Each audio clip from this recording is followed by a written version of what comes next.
सर्वप्रथम इस राष्ट्रीय ध्वज को मेरा नमन। आदरणीय अध्यक्ष महोदय, गृह सचिव,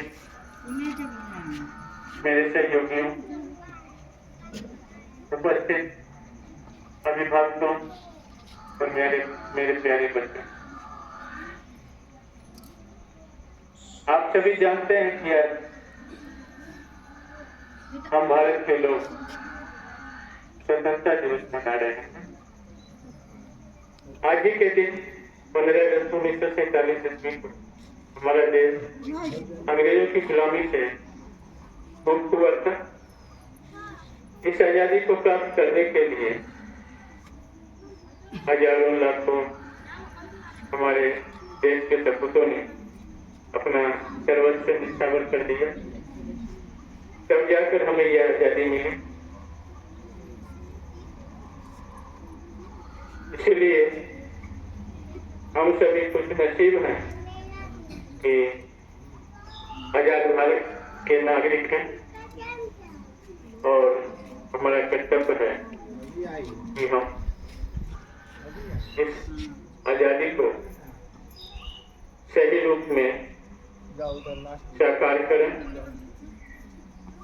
इस अवसर पर मैं अपने बच्चों से कहूँगा कि आपके लिए देशभक्ति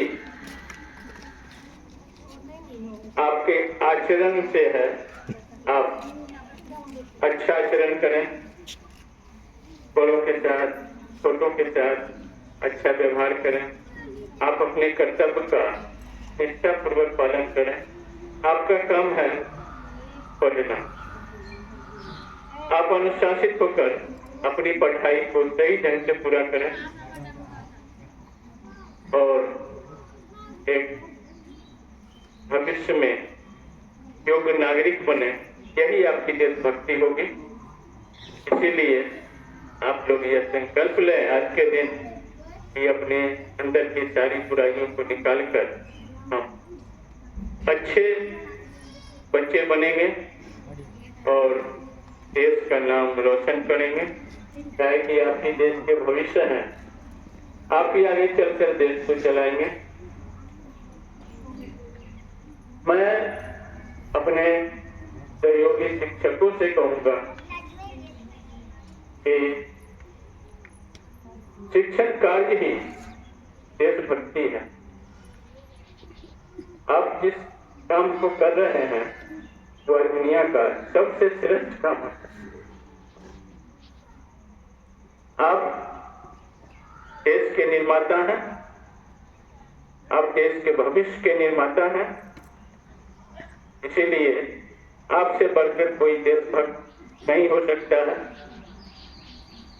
और खास करके इस एज के बच्चों को संभालना, सुधारना बहुत बड़ी काम। इसीलिए आप बहुत ही महत्वपूर्ण काम कर रहे हैं। आपका पेशा ही देशभक्ति है। इसीलिए मैं कहूंगा आपसे कि आप अपने काम को ईमानदारी से करें और आप जितने को अच्छा बनाएंगे उतना देश अच्छा बनेगा।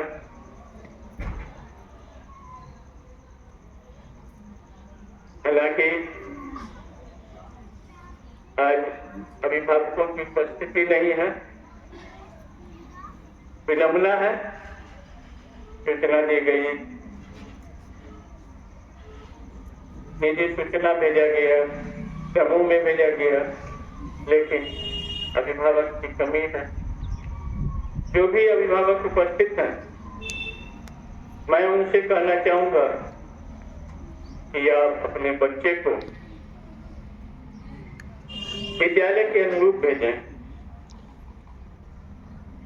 आप उसे समय पर विद्यालय भेजें, नियमित विद्यालय भेजें, विद्यालय पोशाक में विद्यालय भेजें। जो विद्यालय का डिमांड है उसे पूरा करके भेजें, तब आपके बच्चे निश्चित रूप से अच्छा बनेंगे, एक योग्य नागरिक भविष्य में बनेगा। और यही आपके लिए देशभक्ति भी। अतः सभी अगर अपने अपने कर्तव्यों का ईमानदारी से पालन करते हुए, बच्चों के चरित्र का निर्माण करते हुए, खुद चरित्रवान रहकर, खुद अनुशासित रहकर बच्चों को अगर अनुशासित बनाते हैं तो यही हमारा देशभक्ति है। भारत के आम नागरिकों को देशभक्ति के रूप में यही करना चाहिए। वैसे देशभक्ति की परिभाषा आजकल अलग अलग दी जाती है, तो हमें आम नागरिकों को इस राजनीतिक पार्टियां या राजनीतिक विवादों में नहीं पड़कर अपने कर्तव्य का पालन करना चाहिए और यही हमारी देशभक्ति होगी। अंत में मैं उन तमाम वीर शहीदों को जिन्होंने अपनी देश की आजादी के लिए प्राणों की बलि दे दी, उन अमर शहीदों को मैं श्रद्धा सुमन अर्पित करता हूं और आप सबों को 80वां स्वतंत्रता दिवस की हार्दिक बधाई देता हूं। जय हिंद।